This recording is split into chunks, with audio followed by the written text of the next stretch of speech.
तो बच्चों आपकी स्क्रीन पे क्वेश्चन गिवन है। तो इस क्वेश्चन में बच्चों एक हेमिस्फेयर गिवन है। हेमिस्फेयर के जो बॉटम पार्ट है इस पर एक इंसेक्ट रखा हुआ है बच्चों, इंसेक्ट। तो इंसेक्ट क्राउल करता है इस हेमिस्फेयर की सरफेस पे और एक सर्टेन एंगल बना लेता है अल्फा।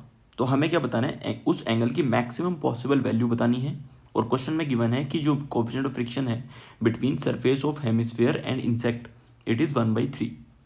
ठीक है, तो कैसे बताएंगे, बहुत सिंपल सा क्वेश्चन है। आपको क्या बताना है, इस एंगल पे एफ बना लेना है। इस एंगल का जो मास होगा सपोज एम है तो उसकी वजह से इसका वेट हो जाएगा mg।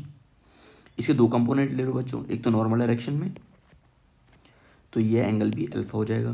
So this will be mg cos alpha, और एक इस डायरेक्शन में जो कंपोनेंट होगा वो होगा mg sin अल्फा। करेक्ट। अब इस डायरेक्शन पे कुछ ना कुछ फ्रिक्शन फोर्स होगा। तो फ्रिक्शन फोर्स क्या कर रहा होगा बच्चों, तो ये जो वेट है इसका, इस वेट को बैलेंस कर रहा होगा क्या, फ्रिक्शन फोर्स। तो ऐसे करके मैं फ्रिक्शन फोर्स को डिनोट कर देता हूँ। फ्रिक्शन फोर्स की मैक्सिमम वैल्यू बता सकते हो बच्चों आप, कितनी होती है, म्यू इंटू एन। म्यू कितना गिवन है 1/3, एन कितना हो जाएगा यहाँ पे, ये normal force mg cos alpha equals to, किसके इक्वल कर दें हम, इसके इक्वल कर देंगे। ये जो इस डायरेक्शन में फोर्स है mg साइन अल्फा, तो कैंसिल आउट हो गया। तो यहाँ से tan अल्फा इक्वल्स टू 1/3। तो यही आपका आंसर है बच्चों। देखो बच्चों अपनी स्क्रीन पे क्वेश्चन दिख रहा होगा आपको। एक ब्लॉक रखा है, ब्लॉक का वेट जो है W है, और जिस सरफेस पे रखा है और ब्लॉक की सरफेस के बीच में coefficient of friction mu given है। आपको फाइंड आउट करना है एक ऐसा फोर्स जिसको अप्लाई करने के बाद ये जस्ट मूव हो जाए बच्चों। ठीक है, और एंगल फाइंड आउट करना है आपको हॉरिजॉन्टल के साथ उस फोर्स का।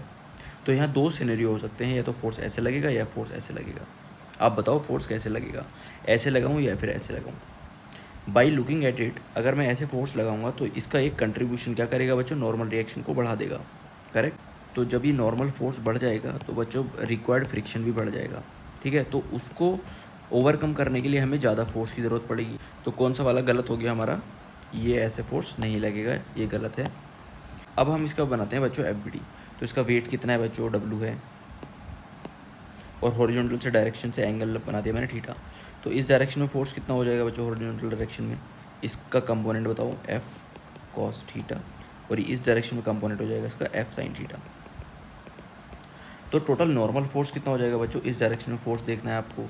तो नॉर्मल फोर्स कितना हो जाएगा, W minus F sine theta. अगर मैं पूछूँ आपसे लिमिटिंग फ्रिक्शन की वैल्यू बता दो, तो limiting friction mu into W minus F sine theta. Correct बच्चों, यह है लिमिटिंग फ्रिक्शन। तो कितना फोर्स लगाना है बच्चों हॉरिजॉन्टल डायरेक्शन में, एफ कॉस थीटा। किसके इक्वल हो जाना चाहिए, लिमिटिंग फ्रिक्शन के इक्वल हो जाना चाहिए। तो एफ कॉस थीटा अगर लिमिटिंग फ्रिक्शन के इक्वल हो गया तो ये जस्ट मूव कर जाएगा बच्चों। करेक्ट। तो इसकी वैल्यू निकाल लेंगे हम, एफ की वैल्यू निकालनी है हमें। तो F cos theta plus mu F sine theta equals to mu W।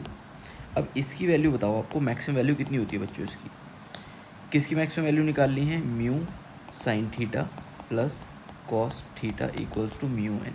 इस कंपोनेंट की मैक्सिमम वैल्यू कितनी होगी, तो आप याद भी कर सकते हो उसको, मैं बताता हूँ कैसे। Sine theta plus B cos theta, इसकी अगर मैं मैक्सिमम वैल्यू की बात करूँ डिफरेंशिएट करके निकाल भी सकते हो, और डायरेक्ट याद कर लो, A² प्लस B²। तो यहाँ तो अगर हम देखें तो B तो कितना है बच्चों 1 है, और A कितना है, म्यू है। तो इसकी वैल्यू कितनी हो जाएगी, μ² प्लस 1। करेक्ट। तो f की वैल्यू कितनी आएगी बच्चों, mu n divided by μ² plus 1। ये हमारा आंसर आ गया फोर्स का। अब इसका एंगल कैसे निकालेंगे, ये कौन सा कंपोनेंट है, अगर मैं देखूं तो this component is W minus F sine theta, यही तो है, और ये नॉर्मल फोर्स ही तो है, नॉर्मल फोर्स। तो ये कौन सा फोर्स हो जाएगा, mu into N, friction force है, जो कि हमारा एफ कॉस थीटा के इक्वल है। तो अगर मैं ये लूँगा तो इजी पड़ेगा मेरे को निकालना। तो यहाँ से मैं tan थीटा अगर लगा दूँ इसमें, तो n divided by mu n, तो ये कैंसिल आउट हो गया। tan theta equals to 1/μ।